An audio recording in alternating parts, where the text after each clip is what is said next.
এই লাগলো তো।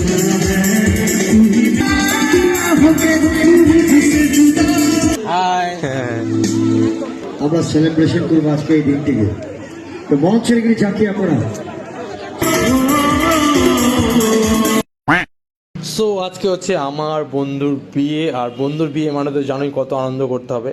তাই সকলে আমরা বন্ধুরা মিলে চলে গেছিলাম প্রথমে স্টলে। তো এখানে স্টল দেখতে পাচ্ছি অনেক প্রকারের আছে, তার মধ্যে ফুচকা, জিলাপি, চিকেন পকোড়া, তারপর চাট। তো চিকেন পকোড়া এবং জিলাপির ওখানে প্রচণ্ড ভিড় ছিল, তাই আমরা প্রথমে ফুচকা এবং চাট খেয়ে নিলাম। এবং পাশে দেখতে পাচ্ছি অর্কেস্ট্রা হচ্ছে এবং খুব সুন্দর সুন্দর গান করছে। সেই গানের এনজয়মেন্টে আমরা প্রচুর পরিমাণে খাওয়া দাওয়া করতেছিলাম।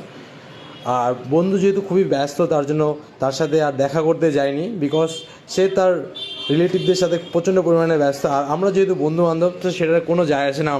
আমরা খাওয়া দাওয়া করবো, আর আজকের দিনটা মানে এমন খাবো যেন কালকে যেন আর খেতে না হয়। তাই সেই হিসেবে পুরো খাচ্ছিলাম বন্ধুগণ।